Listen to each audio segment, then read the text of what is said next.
नमो अरिहन्ताणं नमो सिद्धाणं नमो आयर्याणं नमो वज्रायाणं नमो लोये सवसाहुणम्।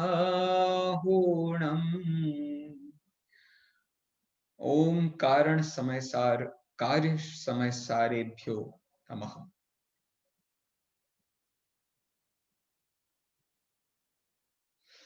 आज हम जो विषय पढ़ने जा रहे हैं, इस विषय में जनरली हमको सिर्फ अपना रिवीजन ही करना है।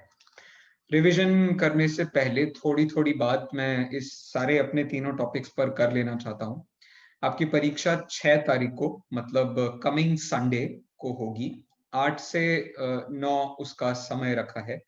प्रश्न कुल होंगे 60। तो इसका मतलब आपके पास 1 मिनट होगा हर क्वेश्चन को करने के लिए। 1 मिनट से समझ लीजिए 3-4 सेकंड कम करने पड़ेंगे क्योंकि स्टार्टिंग में आपको अपनी एंट्री भरनी पड़ती है। आपका नाम होगा, आप कहाँ से हैं और वो जो कॉमन पॉइंट्स हैं, वो सारे आपको भरने होंगे।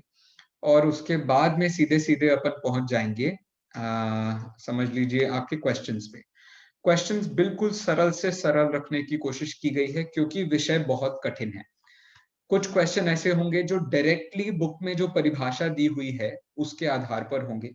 जो पीपीटीज़ अपने पास में है, बिल्कुल उसके आधार पर होंगे और कुछ क्वेश्चन्स ऐसे होंगे जो इन्फर करना पड़ेगा आपको, उसको थोड़ा-सा आपको अनुमान लगाना पड़ेगा, आगे-पीछे से कनेक्ट करना पड़ेगा। कुछ उदाहरणों के माध्यम से भी प्रश्न बनाए हैं, तो आपको मज़ा आएगा।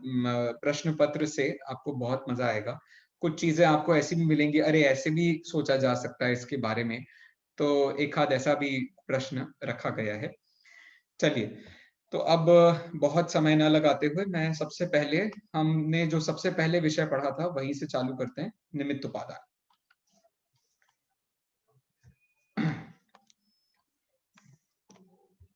हाँ जी, तो निमित्त उपादान का विषय है, तो सबसे पहले कारण कार्य ये समझना होता है। तो आपको ये नाम ख्याल में रहने चाहिए कि कर्म, अवस्था, हालत, दशा, परिणाम, परिणति, ये सब कार्य के पर्यायवाची हैं, कारण के नहीं। कारण कर्म कहोगे तो उसका कारण क्या होगा? तो उसका कारण होगा मोह, राग, द्वेष। अवस्था कहोगे तो उसका कारण क्या होगा? तो उसका कारण द्रव्य, अवस्था मतलब पर्याय, तो उसका कारण द्रव्य। हालत कहोगे तो उसका कारण क्या होगा? वो जिम्मेदार लोग जिनके कारण ऐसी हालत हुई है। दशा मतलब कहोगे कि अ स्टेट, तो स्टेट जो भी होगी तो उसके लिए या तो लिक्विड, सॉलिड या गैस कोई उसके लिए समझ लीजिए कारण बन जाएगा। ऐसे करके आपको उसका थोड़ा-सा ख्याल में आना चाहिए। अब अपन मुख्य विषय है अपना निमित्त उपादान। तो निमित्त उपादान वाले विषय में निमित्त किसे कहते हैं? तो जो भी चीज़ ट्रांसफ़ॉर्म हो रही है, उसको कहते हैं अपन उपादान और उस ट्रांसफ़ॉर्मेशन में जो हेल्प कर रहा है, उसको हम कहते हैं निमित्त। यदि मैं आपको हाइलाइट करूँ, तो ये 2 बातें हाइलाइटेबल हैं। पहला स्वयं कार्य रूप जो परिणमित हो रहा है और दूसरी बात जो कार्य रूप तो परिणमित नहीं हो रहा है लेकिन अनुकूल हो रहा है उसको हम निमित्त कहते हैं। उदाहरण क्या है? मिट्टी। घड़ा बनाना है तो मिट्टी क्या बन गई? वो चूंकि ट्रांसफॉर्म हो रही है मिट्टी, इसलिए हम उसको उपादान कह रहे हैं। और निमित्त में ये सारी चीजें ट्रांसफॉर्म नहीं हो रही हैं लेकिन हेल्प कर रही हैं, तो हेल्प करने की दृष्टि से ये सब अनुकूल होने से ये सब निमित्त कहला रही है। ठीक है, चलिए आगे बढ़ते हैं। हम्म, हम्म। अगला पॉइंट है हाँ, इस कार्य को दो प्रकार से देखा जा सकता है। जब उपादान की दृष्टि से हम काम को देखते हैं तो उसका नाम होता है उपादेय, और जब निमित्त की दृष्टि से हम उस काम को देखते हैं तो उसी का नाम नैमित्तिक होता है। तो जो घड़ा बना, उस घड़े में मिट्टी से घड़ा बना, तो मिट्टी है उपादान और घड़ा बन गया वो है उपादेय। ऐसे ही जो चाक बनाने वाला और सब लकड़ी ये सब हैं, ये सब उसमें हेल्प करते हैं। तो इन सब की दृष्टि से इसी घड़े को क्या कहते हैं हम? तो उसको हम कह देते हैं नैमित्तिक। ठीक है, तो ये एक छोटा सा बनाया है। उपादान पर से हम चालू करेंगे। हाँ, उपादान पर से हम चालू करेंगे तो इसी कार्य को उपादेय कहा जाएगा और निमित्त से चालू करेंगे तो इसी कार्य को हम नैमित्तिक कहेंगे। बस इतनी छोटी सी बात इसमें ध्यान रखने वाली है। आगे बढ़ते हैं। अब उदाहरण पहला अपन ने आध्यात्मिक उदाहरण लिया है, क्योंकि अपन ने घड़े का एक लौकिक उदाहरण ले लिया था, तो यह आध्यात्मिक उदाहरण है। सम्यक दर्शन यदि काम हो रहा है तो कौन कर रहा है सम्यक दर्शन का काम? तो सम्यक दर्शन का काम उपादान की दृष्टि से हम जनरली कह देते हैं द्रव्य, जो आत्मा जीव द्रव्य, और श्रद्धा गुण। लेकिन इसमें एक और बात है। कौन सी है एक और बात? इसमें एक और बात है, देखो मैं बोलता हूं। हाँ, तो इसमें एक और बात है जिसको हम कहते हैं क्षणिक क्षणिक उपादान। क्षणिक उपादान का मतलब क्या हुआ? देखो, सम्यक दर्शन हुआ तो सम्यक दर्शन के जस्ट पहले क्या सिचुएशन थी? कोई मुझे बताएगा सम्यक दर्शन से जस्ट पहले क्या सिचुएशन थी? सम्यक दर्शन से आयु श्योर मिथ्यात्व था? तो हमें ऐसा कहना पड़ेगा निखिली जी कि मिथ्यात्व से सम्यक दर्शन हुआ।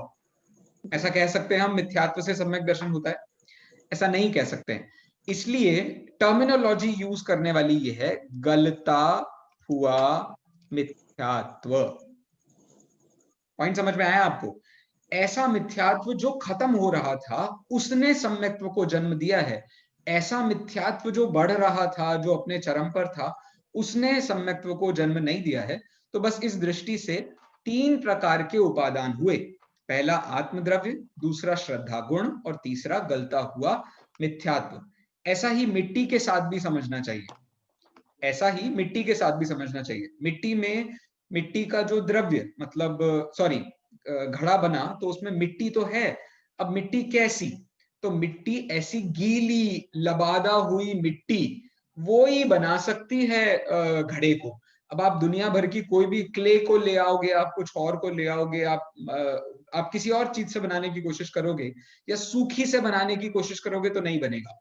गीली मिट्टी चाहिए। तो समझ लीजिए तीनों प्रकार की अवस्था, उपादान में भी तीनों प्रकार की अवस्था हमको समझ में आनी चाहिए। एक तो उसका द्रव्य, उसका गुण, और उसकी उससे पहले होने वाली ऐसी पर्याय जो डायरेक्टली उस काम को अपने को दिला देगी। तो इस तरीके से ये तीन प्रकार के उपादान हो गए। और निमित्त तो आपको पता ही है कि अंतरंग निमित्त होगा तो कर्म का अभाव, दर्शन मोह का अभाव, और बहिरंग निमित्त होगा तो गुरु भगवान की वाणी, ये सब चीजें उसका कारण बन जाएंगी। ठीक है, तो सीधा प्रश्न खड़ा हुआ कार्य का नियामक कौन है? मतलब एट द एंड हम किस चीज को कार्य का कारण कहेंगे? क्योंकि द्रव्य और गुण तो हमेशा होते हैं तो कार्य भी हमेशा होना चाहिए।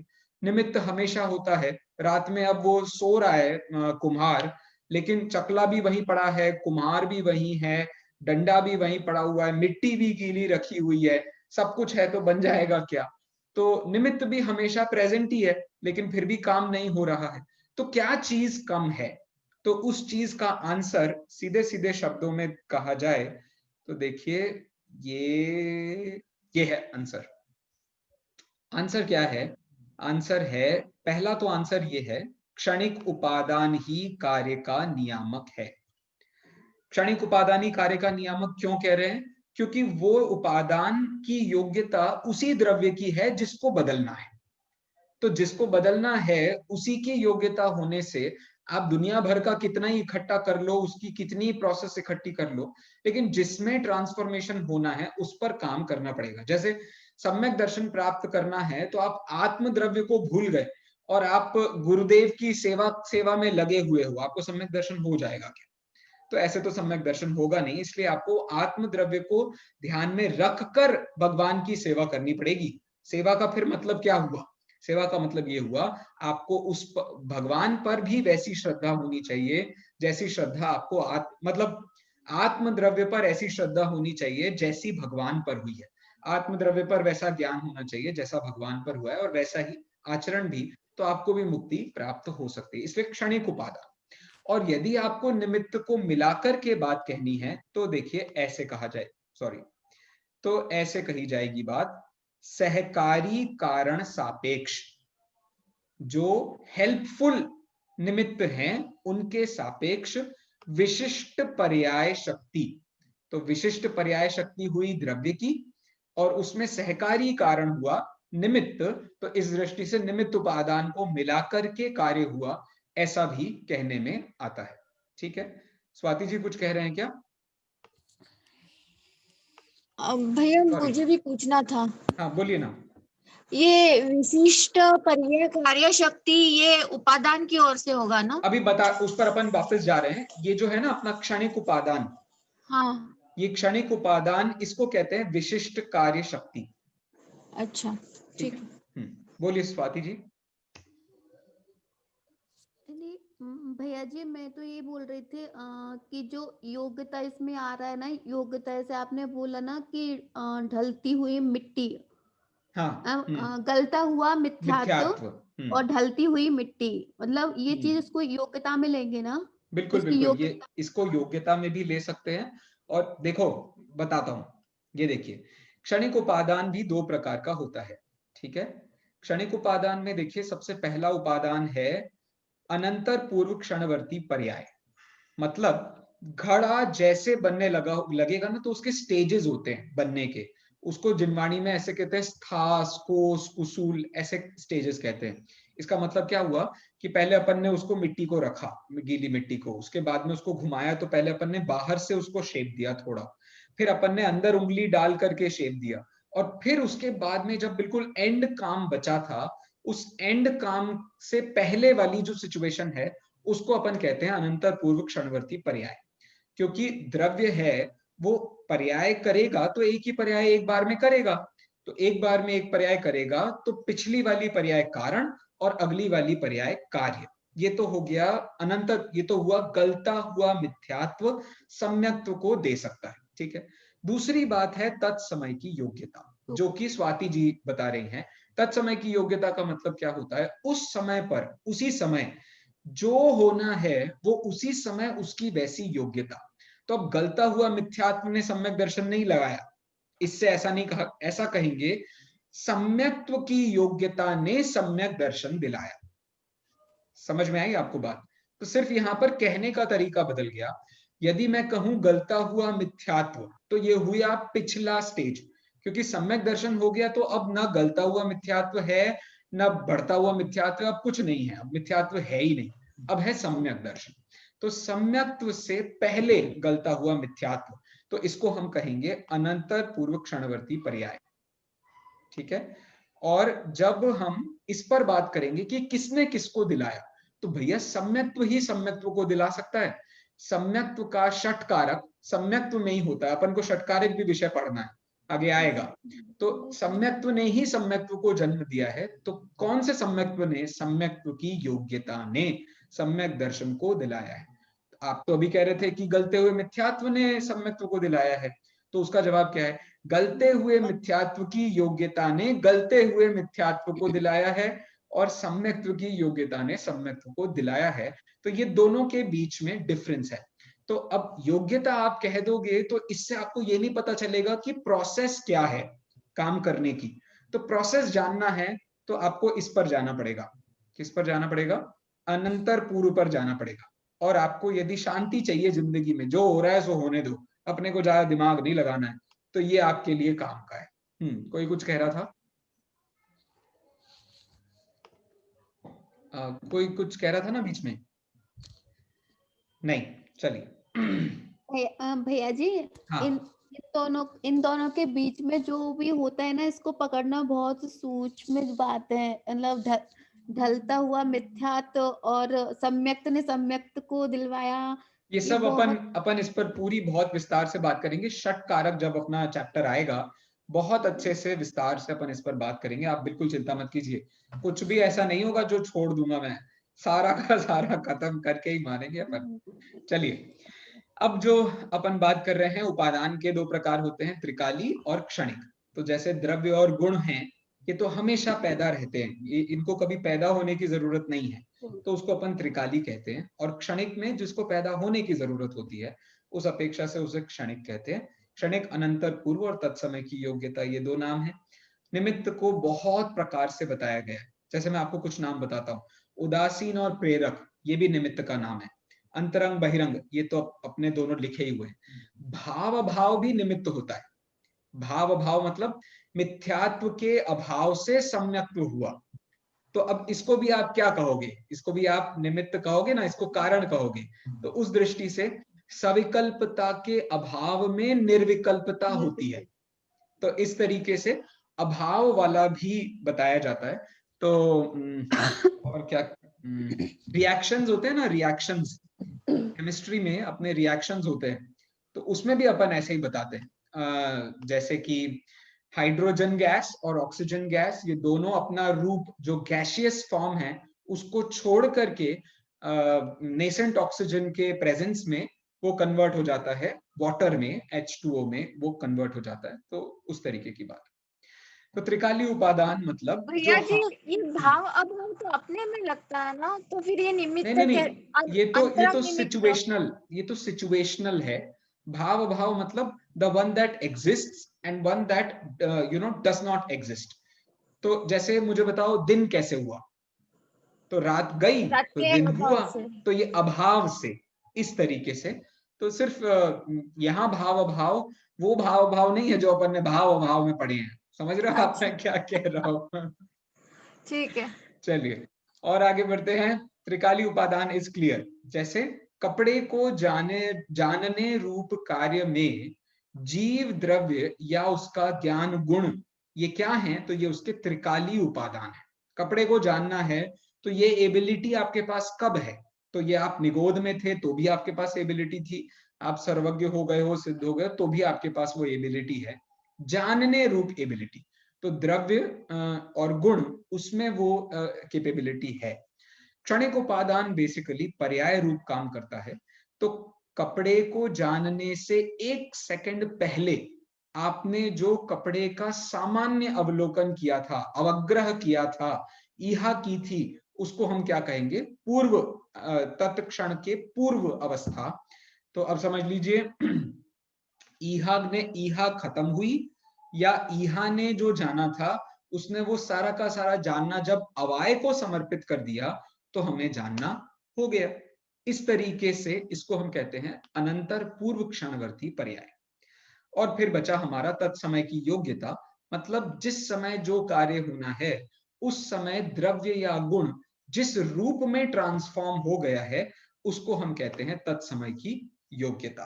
तो कपड़े को जानने की तत्काल में जो शक्ति हमारे अंदर पैदा हुई है, हमारे जो समझ लीजिए अविभागी प्रतिच्छेद ऐसे डेवलप हो गए हैं कि जिससे अपन ने उस चीज को जान लिया है, तो उसको हम कहेंगे तत्समय की योग्यता। इसके कुछ डिफरेंसेस हैं।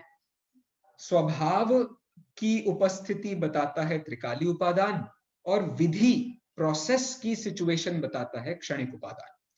जो हमेशा प्रेजेंट रहे उसको कहते हैं त्रिकाली उपादान, और जो तत्काल फॉर द टाइम बीइंग होता है उसको हम कहते हैं क्षणिक उपादान।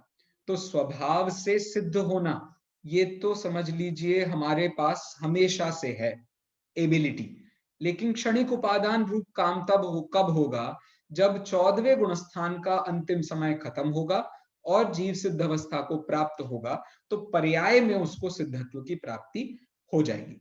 तो ऐसा कहिए कि 14वें गुणस्थान ने सम्यक्त्व को ने सिद्ध दशा को प्राप्त कराया है, या यूं कहिए 14वें गुणस्थान के अभाव ने सिद्धत्व को प्राप्त कराया है, एक ही बात है।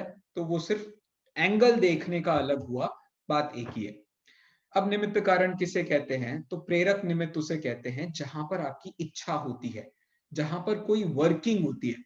तो वर्किंग जहां पर दिख सकती है, तो वर्किंग किस किस में होती है, एक जीव द्रव्य में होती है और एक उद्गल द्रव्य में होती है।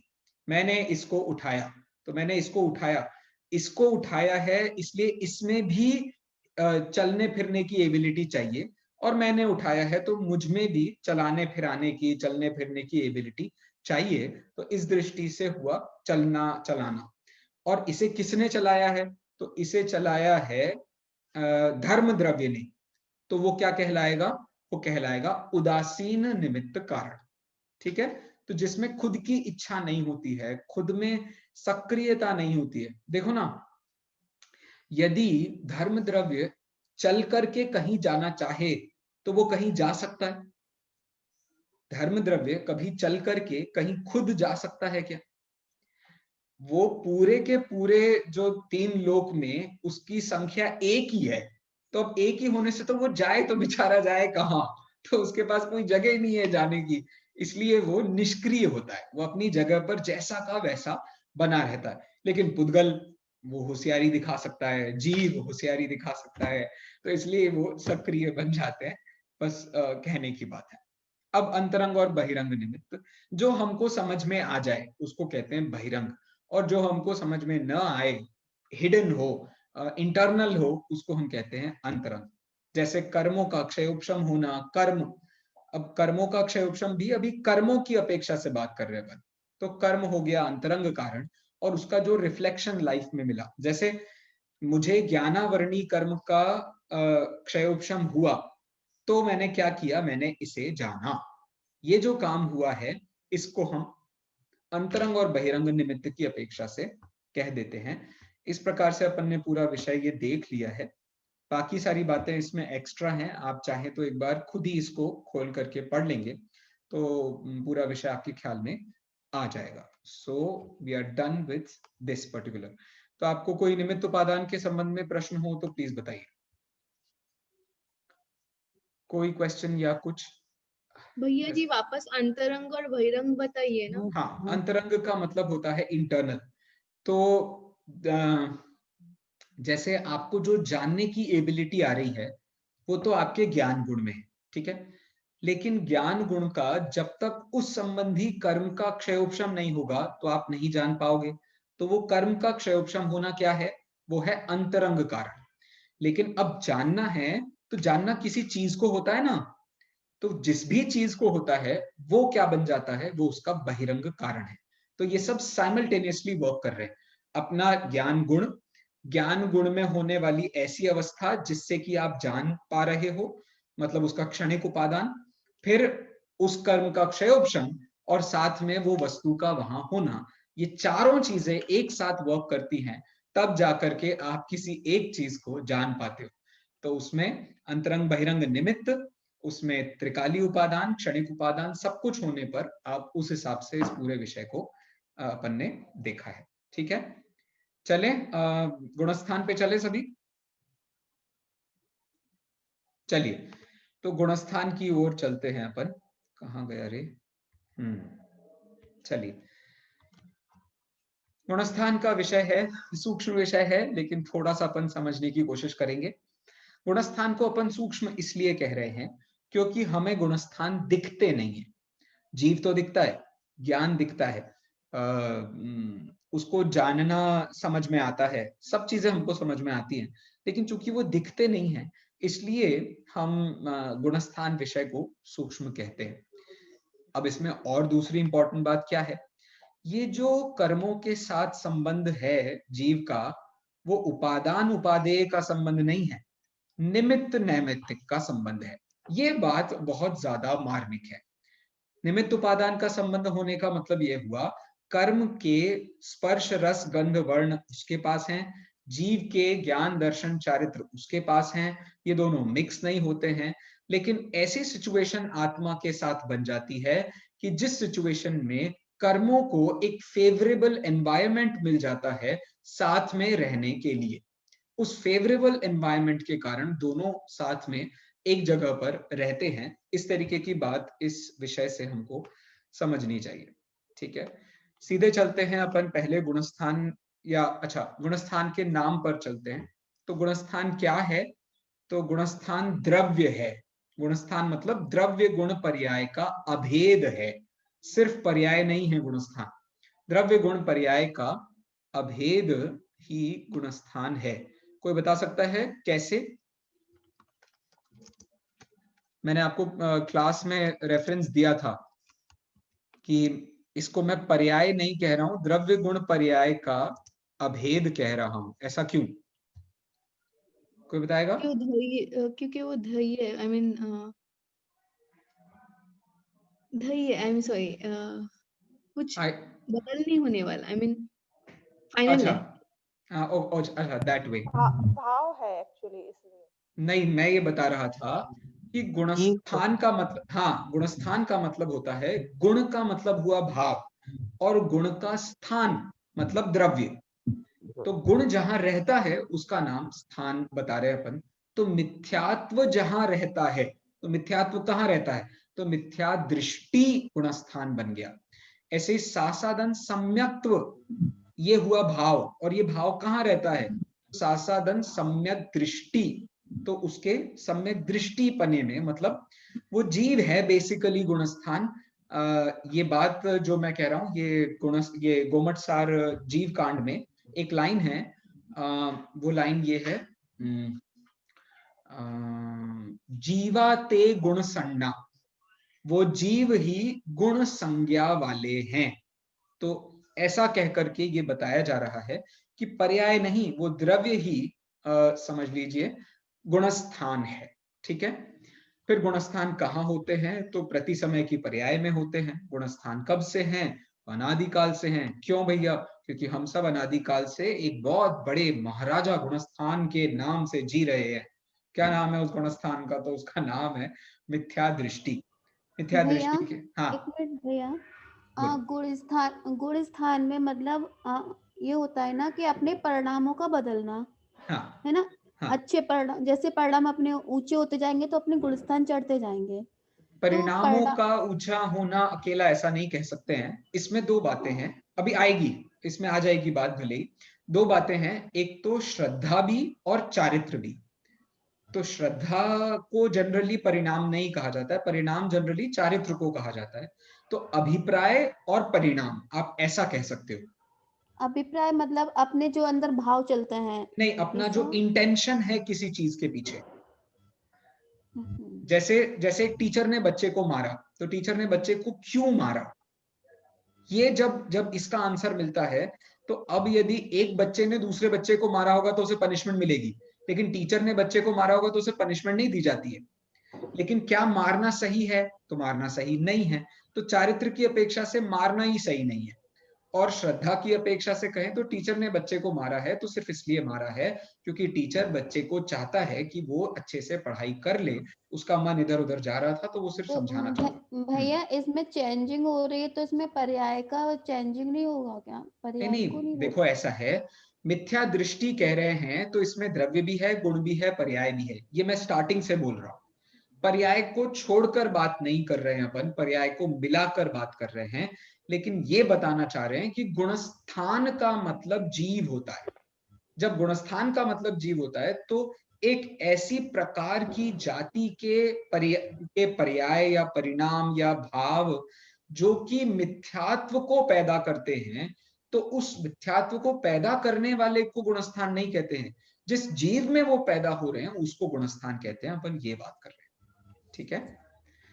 चलिए, अनादिकाल से हैं। भैया जी, तो ये द्रव्य गुण पर्याय तो ये जीव के हुए ना, आई मीन। हाँ, एक जीव की बात चल रही है, सिर्फ जीव एक की। हाँ, हाँ, तो गुणस्थान किसे कहते हैं, तो ये जीव के ही जीव है, आई के मीन। जीव के भावों को गुणस्थान कहते हाँ, हैं, कहते इसमें हैं। कोई गलती नहीं होगी, क्योंकि आपने जीव भी कहा और भाव भी कहा।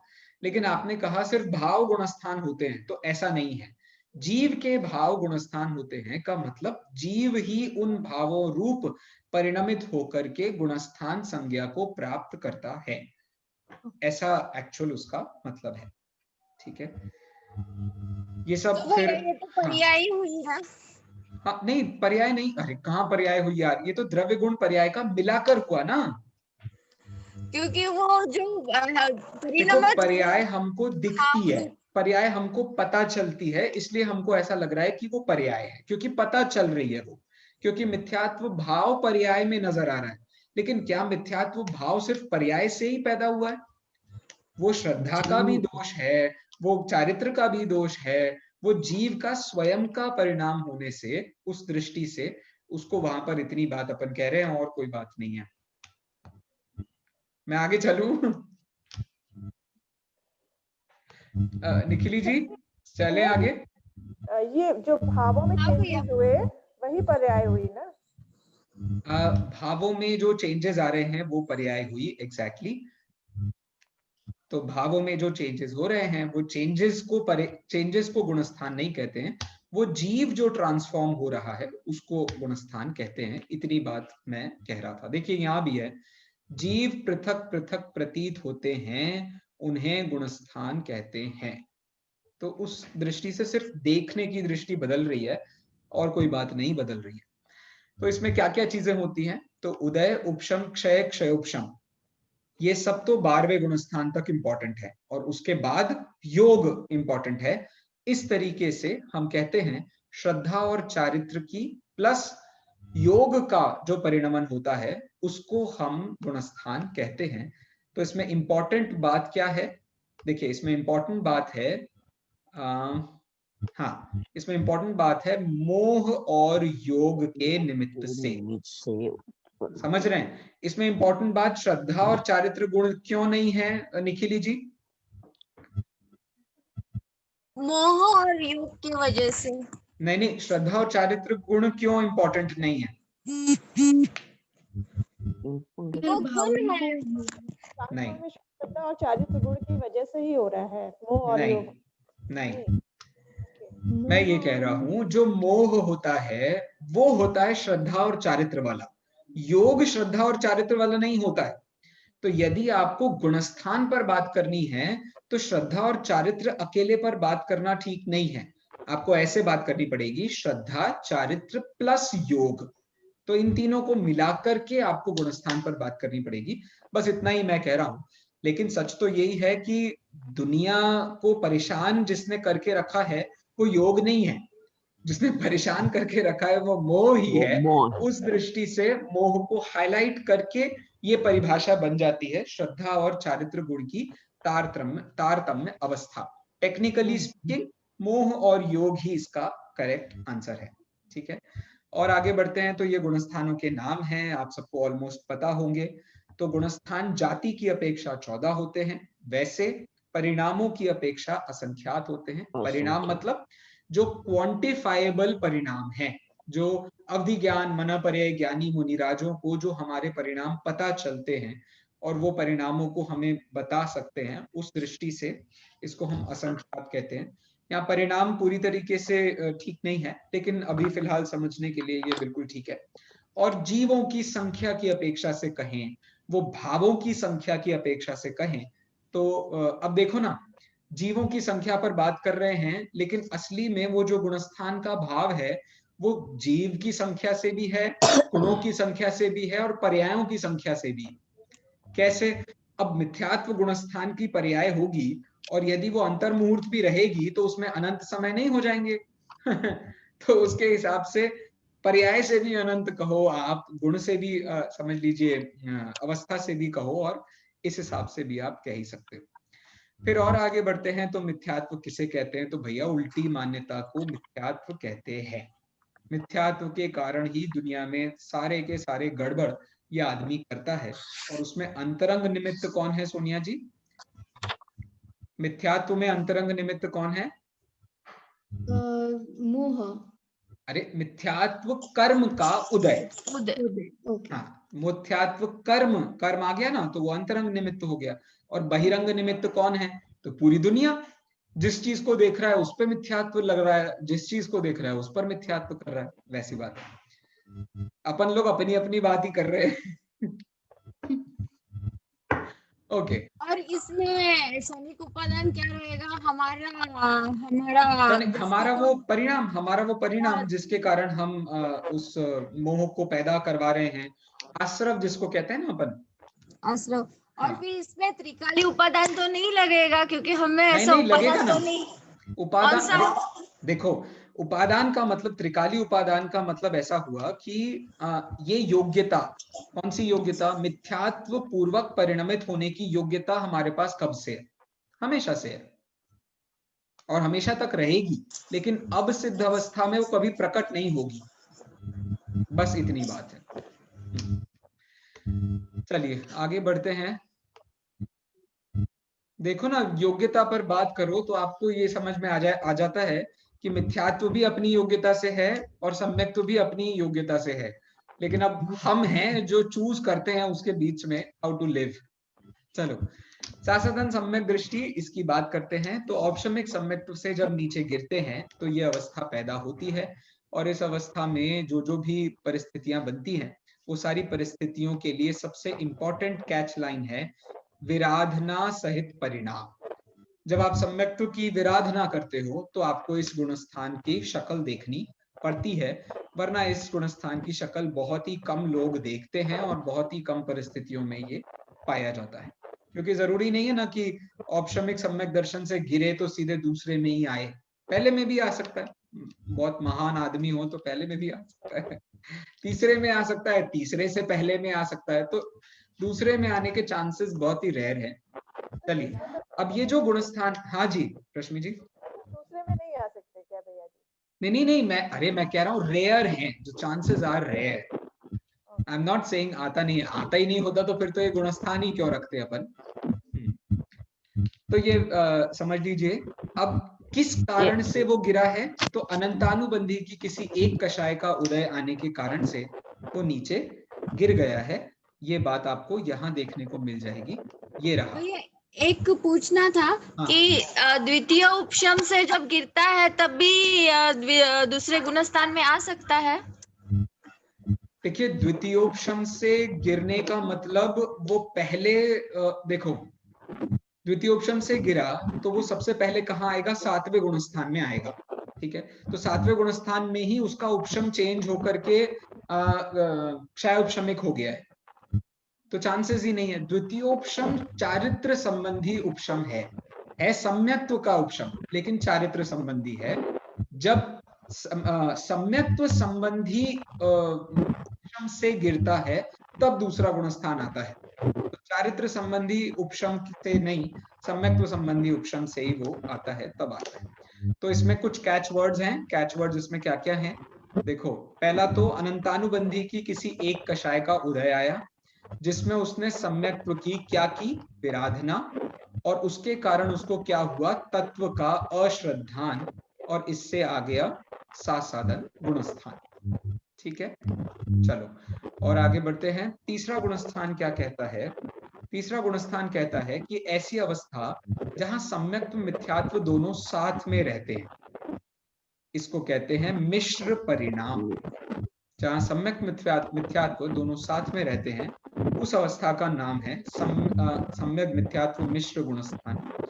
और इस गुणस्थान के बारे में बात करें तो इसका अंतरंग कर्म कौन सा है, तो इसका अंतरंग कर्म है सम्यक मिथ्यात्व प्रकृति। सम्यक मिथ्यात्व प्रकृति के कारण। हाँ जी भैया, ये पीछे से कुछ वॉइस आ रही है, आपके यहाँ से आ रही है या किसी और का माइक ऑन है? I'll stop it.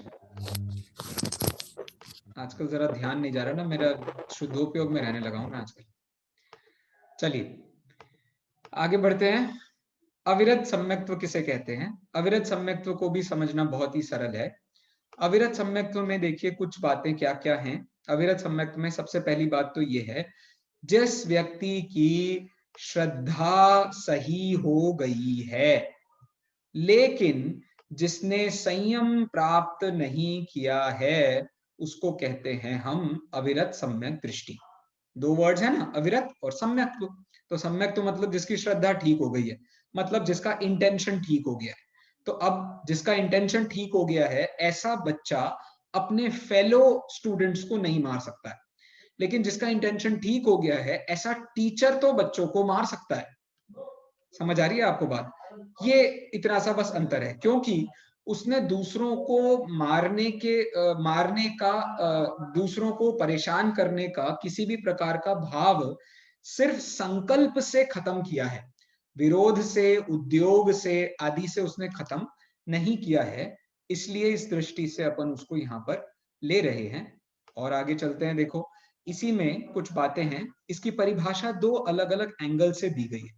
पहला एंगल, जिसने इंद्रिय विषयों का और त्रस्थावर की हिंसा का त्याग नहीं किया है, किसी भी प्रकार से उसके कोई भी इंद्रिय विषय कम नहीं हुए हैं और उसने त्रस्थावर हिंसा का भी अभाव नहीं किया है, उसको हम कहते हैं अविरत सम्यक दृष्टि। और दूसरी बात क्या है?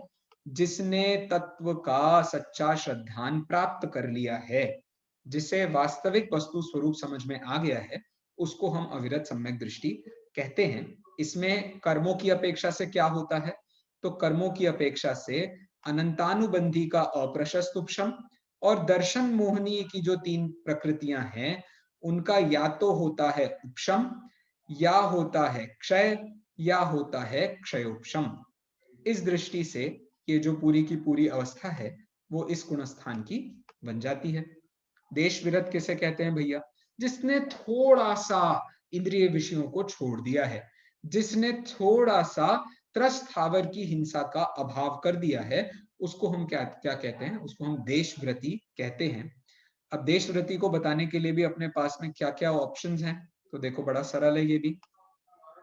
इसको बताने के अपने पास ऑप्शन है, जिसने आंशिक स्थूल या अणु रूप से त्याग किया है उसको हम कहते हैं देशव्रती। इसके साथ में और क्या खास बात है देखो, वो आपको अगली स्लाइड में पता चलेगी। इसमें सबसे ज्यादा खास बात आपको कर्मों के हिसाब से याद करने वाली ये है, इसमें प्रत्याख्यानावरण कषाय का उदय होता है। इसमें प्रत्याख्यानावरण कषाय का उदय होता है, लेकिन अप्रत्याख्यानावरण कषाय का अनुदय, अनुदय मतलब क्षयोपशम होता है। समझ आ रही है बात आपको? प्रत्याख्यानावरण कषाय का तो होता है उदय और अप्रत्याख्यानावरण का होता है अनुदय, या उसको हम क्षयोपशम भी संज्ञा देते हैं। ठीक है, और आगे बढ़ो तो भैया, जिसके व्रत अब महा हो गए हैं उसको हम महाव्रती कहते हैं।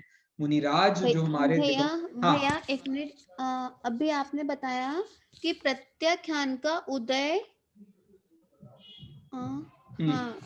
प्रत्याख्यान का उदय और अप्रत्याख्यान वर्ण का अनुदय। अनुदय अनुदय तो इसमें अनंतानुबंधी नहीं होगी ना? हाँ, तो ये ऐसे ही है ना, अपन तो बीच बीच के हिसाब से बात कर रहे हैं। अनंतानुबंधी, अप्रत्याख्यानावरण, प्रत्याख्यानावरण, संज्वलन। तो यदि अनंतानुबंधी चली गई है तो अविरत सम्यक दर्शन की प्राप्ति हो गई है। अनंतानुबंधी प्लस अप्रत्याख्यानावरण चली गई है तो प्रत्याख्यानावरण और संज्वलन तो है, लेकिन देशव्रत है। नहीं वो नहीं भैया, बस मैं इसमें ये पूछ रही हूँ, हाँ, इसमें अनंतानुबंधी नहीं होगा आप ना? सही कह रहे हो, आप सही ये नहीं होगा। हाँ, प्रत्याख्यानावरण कर्म कषाय का उदय होगा और अप्रत्याख्यान का अनुदय होगा, है ना? हाँ, तो प्रत्याख्यान का उदय मतलब, प्रत्याख्यान का उदय मतलब प्रत्याख्यान और संज्वलन का उदय, और अप्रत्याख्यानावरण का अनुदय मतलब अनंतानुबंधी और अप्रत्याख्यानावरण का अनुदय। अनुदय, ओके ओके ओके। चलिए और आगे बढ़ते हैं। तो जो मुनिराज हैं हमारे, भावलिंगी संत हैं, उन भावलिंगी संतों को जो समझ लीजिए राग की तीव्रता से जो सविकल्प दशा होती है, उस सविकल्प दशा में जो अवस्था बनती है उसको हम कहते हैं प्रमत्त विरत।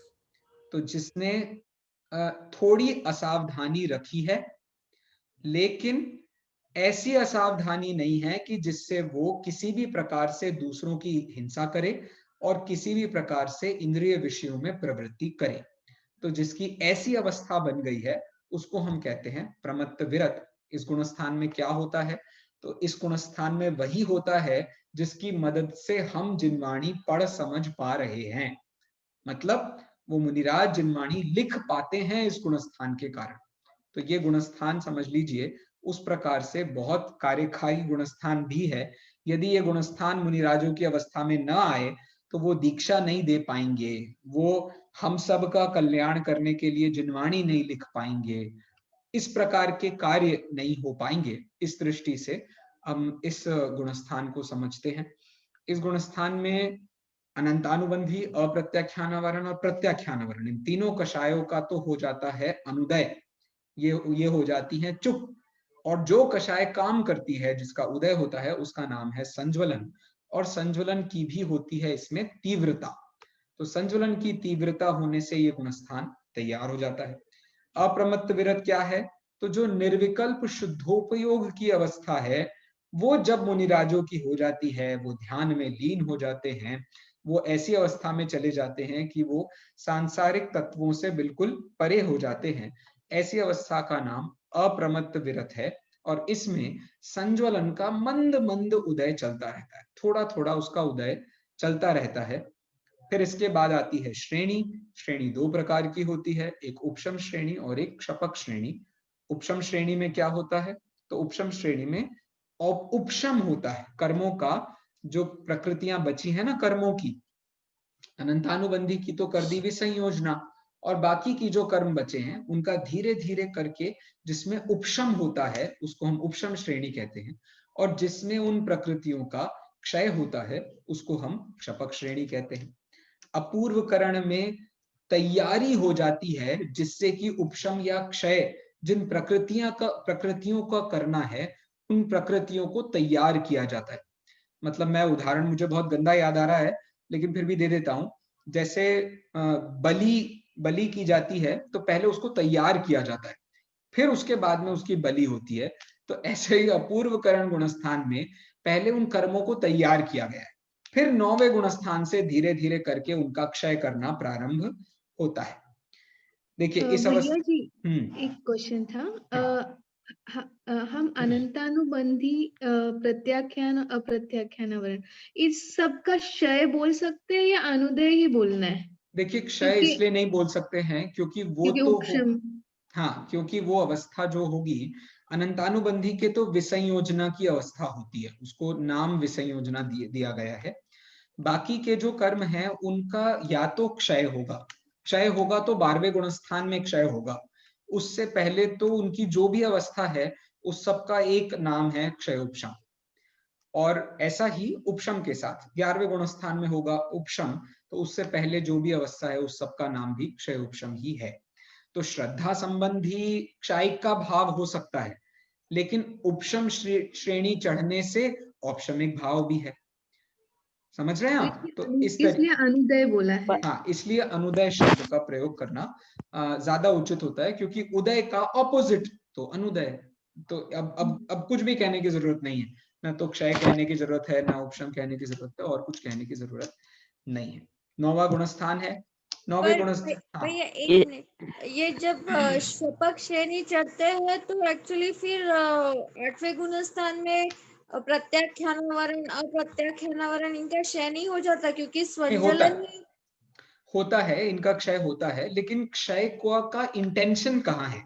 मतलब द कंप्लीट क्षय इज इंटेंडेड टू हैपन, उसका गुणस्थान लास्ट है, इसलिए उस अपेक्षा से कह रहे हैं।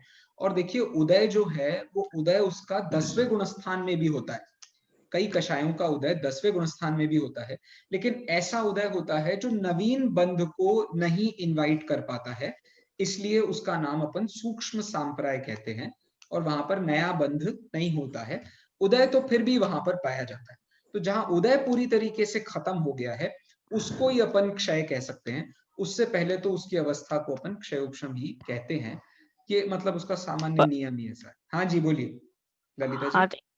हाँ तो इसमें अपन उदय क्षय क्यों नहीं कह सकते? यूं तो उसमें तो अनंतानुबंधी का बिल्कुल क्षय हो गया तभी 6ठे 7वें गुणस्थान में जीव जाता है।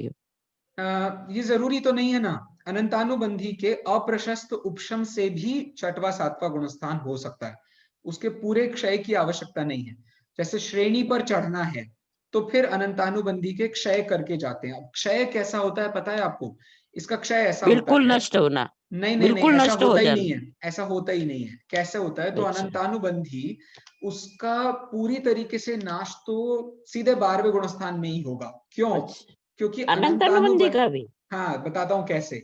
अनंतानुबंधी में जो जितना उसका अंश है वो सारा का सारा अंश तोड़ तोड़ के उसके टुकड़े कर दिए जाते हैं, और उसको जैसे अपन होता है ना, नमक होता है, उसको अपन ने तोड़ दिया और बाकी सारे मसालों में मिक्स कर दिया। तो अब नमक की डिब्बी में से तो नमक खाली हो गया है, लेकिन वो बाकी सब में अपना अपना जिंदा है, तो उसको विसंयोजना कहते हैं। तो बाकी सारे जो मोहनीय कर्म की प्रकृतियां हैं उसमें वो ट्रांसफॉर्म हो जाता है, चारित्र मोहनीय की प्रकृतियों में वो ट्रांसफॉर्म हो जाता है, लेकिन पूरी तरीके से नाश तो उसका भी 12वें गुणस्थान में जाकर ही होता है।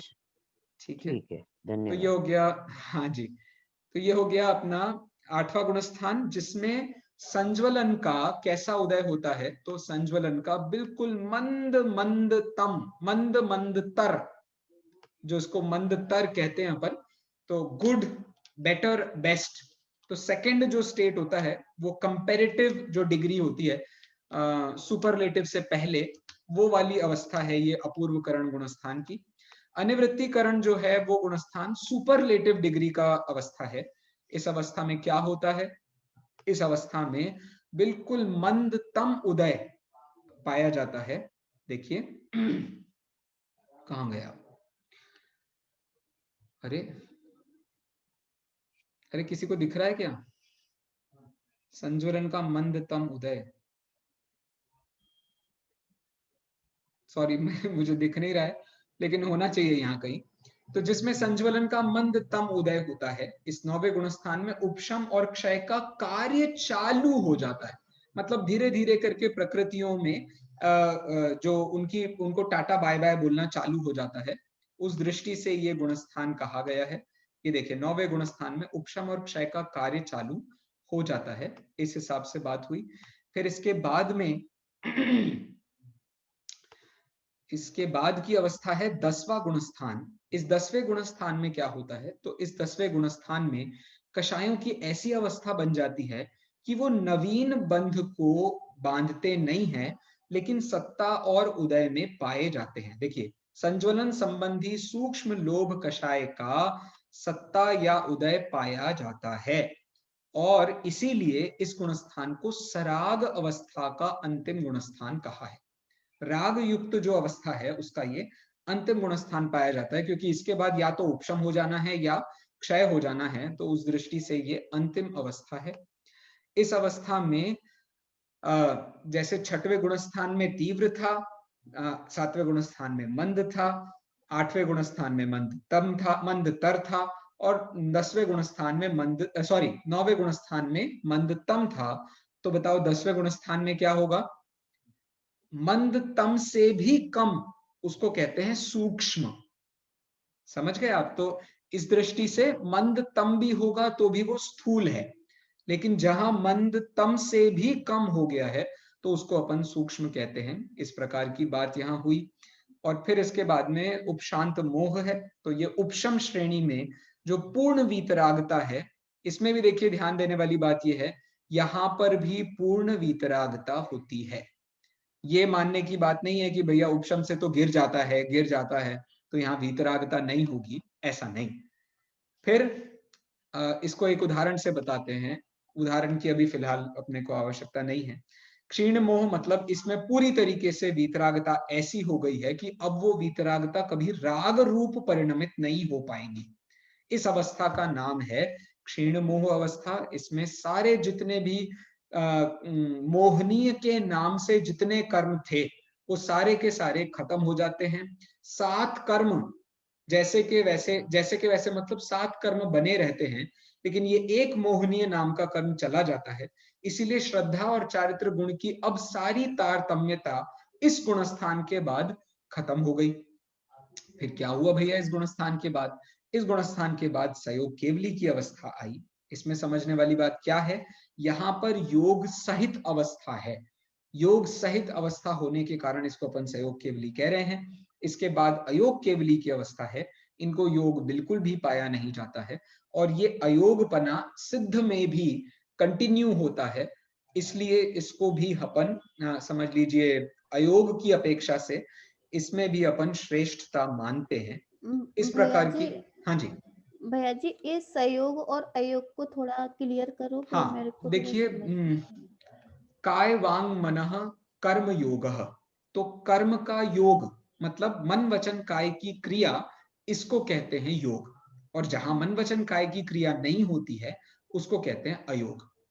तो मन वचन काय की क्रिया सबसे ज्यादा कहाँ होती है? तो 13वें गुणस्थान में। और उसके बाद क्या होता है? तो जैसे दीपक बुझता है ना, तो पहले वो बहुत जोर से भभकता है और फिर बुझ जाता है। ऐसे ही बहुत जोर से भभकने वाली अवस्था का नाम है ये 13वां गुणस्थान, और फिर उसके बाद में वो बुझ जाता है, मतलब अयोग अवस्था को प्राप्त हो जाता है। इस तरीके की बात अपन ने यहाँ देखी है।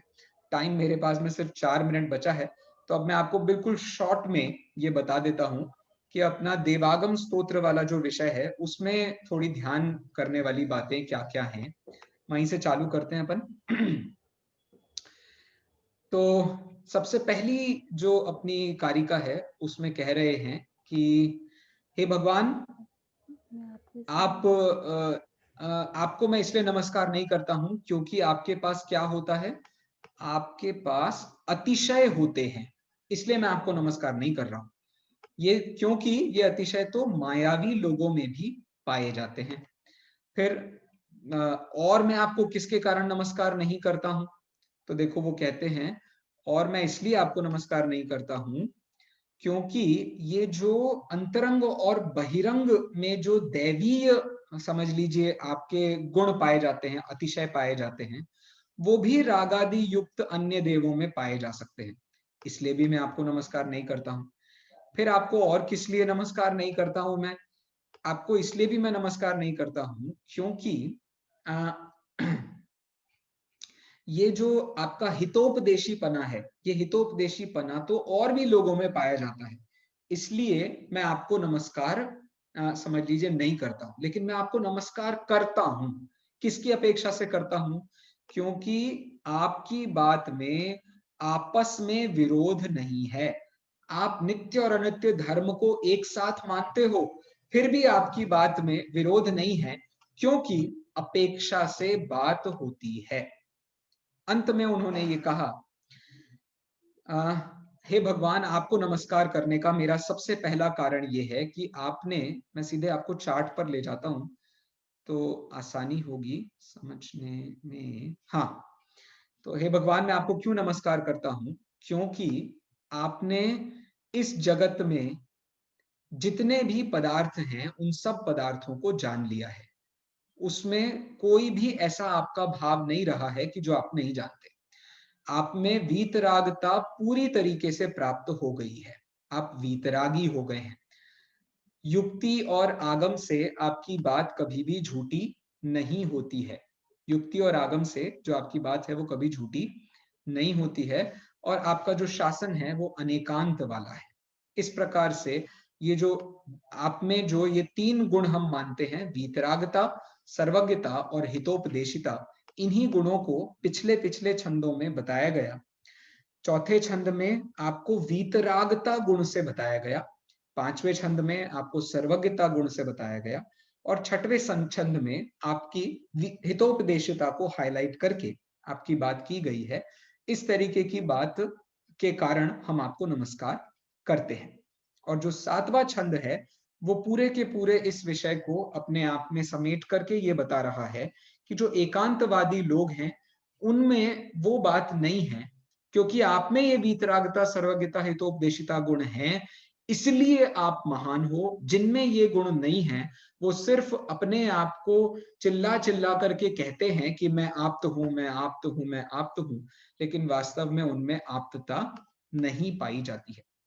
फिर क्या बोल रहे हैं, उन लोगों में आप्तता नहीं है तो उनके वचनों में भी आप्तता नहीं है। वो यदि ये कह रहे हैं कि अच्छा इस श्लोक में ऐसा होता है, उस श्लोक में ऐसा होता है, अब अपन को पता नहीं है कि ऊर्ध्व लोक में या अधोलोक में क्या होता है, अरे मध्य लोक में ही अमेरिका में क्या हो रहा होगा हमें वो नहीं पता है, न्यूज चैनल में कितनी बात बताई जाती है।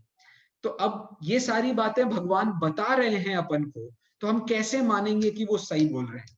हम इसलिए मानेंगे क्योंकि वो वीतरागी, सर्वज्ञ और हितोपदेशी है। बाकी के सारे लोग वीतरागी, सर्वज्ञ, हितोपदेशी नहीं है, तो उनका इहलोक का ज्ञान भी गलत है तो परलोक का ज्ञान भी गलत है। वो जो भी कह रहे हैं कि ये करना अच्छा है, ये करना बुरा है, वो भी सरासर झूठ ही है। इस तरीके की बात हुई। इसके बाद विषय आया अपना अभाव वाला। जो लोग सिर्फ भाव को मानते हैं कि इस दुनिया में हर चीज होती है, लेकिन जो ये नहीं मानते हैं कि इस दुनिया में और चीजें नहीं होती हैं, उनको ये चार प्रकार के भाव बताए जा रहे हैं। उनका नाम क्या है? प्राग भाव, प्रध्वंसा भाव, अन्योन्या भाव और अत्यंता भाव। क्या है भैया प्राग भाव? प्राग भाव का मतलब होता है वर्तमान पर्याय का पूर्व पर्याय में अभाव। प्रध्वंसा भाव क्या होता है? तो वर्तमान पर्याय का भविष्य पर्याय में अभाव। अन्योन्या भाव क्या होता है? एक द्रव्य की वर्तमान पर्याय का अन्य द्रव्य की वर्तमान पर्याय में अभाव। देखिए, एक द्रव्य सर्वद्रव्य रूप हो जाएगा यदि हमने अन्योन्या भाव का निषेध कर दिया। तो एक द्रव्य का कार्य सर्वद्रव्य रूप नहीं होता, इसका नाम है अन्योन्या भाव। और एक द्रव्य अन्य द्रव्य से हमेशा त्रिकाल में भिन्न होता है, इसका नाम है अत्यंता भाव। इस प्रकार की बात समझ लीजिए इन पूरे भंगों में बताई गई है। अब जो सिर्फ अभाव को मानते हैं, ऐसे बौद्ध हैं, वेदांती हैं जो सिर्फ अभाव को मानते हैं, उनको ये कह रहे हैं नहीं भाई, सद्भाव भी होता है। सद्भाव कैसे होता है? अगर तुम सद्भाव को नहीं मानोगे तो जो भी तुम कह रहे हो, जो भी तुम्हारा ज्ञान है और जो भी तुम कह रहे हो, वो सब कुछ झूठा हो जाएगा। तो ज्ञान और वचनों की प्रामाणिकता सद्भाव की अपेक्षा से होती है, अभाव की अपेक्षा से नहीं। इस प्रकार की बात यहाँ पर अपने सामने आचार्य देव कह रहे हैं। 13वें छंद में उन्होंने कहा, जैसे भाव अभाव होते हैं वैसे ही भाव अभाव का उभय भी होता है और भाव अभाव का अवक्तव्य भी होता है। अब इस सब के लिए आपको पुरानी क्लास में फिर से जाना पड़ेगा, उनके वीडियोस देखने पड़ेंगे, नहीं तो अभी मैं इसको एक्सप्लेन करने बैठूंगा तो पता नहीं हम कितनी रातें यहीं बिताएंगे। तो बेहतर है मैं इसको भी यहीं छोड़ देता हूं। तो इस तरीके से ये बात समझने वाली है कि परस्पर विरोध दोनों में नहीं है, इसीलिए भाव अभाव उन दोनों का उभय और अवक्तव्य ये सभी के सभी पाए जाते हैं। और आगे बढ़ते हैं तो वो कह रहे हैं कि भाव अभाव इनकी सप्तभंगी कैसी है। सप्तभंगी को देखिए यहां बताया है। तो कोई भी वस्तु अपने स्वरूप की अपेक्षा से है, सद्भाव है उसका, भाव रूप है वो। पर रूप की अपेक्षा, मैं निखिली जी जैसा हूं क्या? निखिली जी मेरे जैसी हैं क्या? नहीं। तो पर रूप की अपेक्षा से मैं कैसा हूं? तो मैं असत हूं। पर रूप की अपेक्षा से मैं वैसा नहीं हूं जैसा वो है, तो इसको कहते हैं हम असत। फिर क्रमशः एक के बाद एक कहोगे तो स्वरूप भी है और पर रूप के अपेक्षा से नहीं है, ठीक है। लेकिन एक साथ आप कहने जाओगे तो आपके ये दोनों बातें क्लैश करेंगी तो सामने वाले को कुछ समझ में नहीं आएगा, और आप कितना ही बड़बड़ कर लोगे बंदे को कुछ भी ख्याल में नहीं आएगा, और आप जो भी कहोगे वो एक के बाद एक ही कह सकते हो। तो एक साथ कहने की अपेक्षा से कैसी है? अवक्तव्य है, मतलब एक साथ नहीं कही जा सकती है। फिर अब एक साथ नहीं कही जा सकती है तो जैसे मम्मी को पता होता है ना कि संतरे में और नींबू में क्या अंतर होता है। अब बच्चा पीछे पड़ा हुआ है, इतने सब उसको समझा दिया, बेटा ऐसा होता है, ऐसा होता है, ऐसा होता है, लेकिन वो बच्चा समझ नहीं रहा है। अब मम्मी को पता है कि समझ लो असली में संतरा कौन होता है और नींबू कौन होता है। तो अब बच्चे ने कहा, वो संतरा लेकर के मम्मी के पास आ गया, तो मम्मी ने क्या कहा? हाँ ये संतरा है। ये क्या हो गया? स्यात् सत अवक्तव्य, मतलब दोनों में डिफरेंस तो नहीं बता सकते हैं, लेकिन जो सामने आ गया है वो उसके हिसाब से बताया तो ये सही है। अब संतरे पूछ रहा था बच्चा कि मुझे संतरा खाना है, और वो लेकर के आ गया नींबू, और तो मम्मी क्या कहेगी? नहीं बेटा ये नींबू नहीं है, सॉरी ये संतरा नहीं है। ये क्या हो गया? ये हो गया स्यात् असत अवक्तव्य। असत मतलब नींबू संतरा नहीं है, और अवक्तव्य मतलब नींबू और संतरे का डिफरेंस अभी नहीं बता सकते, एक साथ नहीं बता सकते। और जब हम दोनों चीजें वो बच्चा लेकर के हमारे सामने आ गया है तो हम उसे क्या कहेंगे? हाँ देखो बेटा ये जो है ये है नींबू, और ये जो है ये है संतरा। ये दोनों अपने अपने आप में अलग अलग वस्तुएं होती हैं। अब मम्मी उसका डिफरेंस नहीं बता रही हैं बच्चे को, लेकिन दोनों को उन्होंने एक एक करके बता दिया। पहले बताया ये नींबू है और दूसरा बताया ये संतरा है, तो ये तो है हो गया। फिर ये नींबू है, ये संतरा नहीं है, ये संतरा है, ये नींबू नहीं है। इस तरीके की बात को स्यात् सत असत अवक्तव्य के माध्यम से बताया गया है। तो यहाँ पर अपना ये सारा का सारा जो विषय है वो खत्म होता है। आशा करता हूँ आपको ये सारा का सारा विषय अच्छे से समझ में आया होगा। हमने बहुत जल्दी रिवाइज किया है। कुछ बात हो तो कहिए। हाँ भैया, निमित्त उपादान और गुणस्थान की पीडीएफ शेयर कर दीजिए। हाँ मैं सारे तीनों टॉपिक्स की पीडीएफ आपको फिर से भेज देता हूँ जी। ओके। संडे को सब एग्जाम के लिए प्लीज तैयार रहिएगा। 8 से 9 आपका एग्जामिनेशन होगा। Thank you. जय जैन।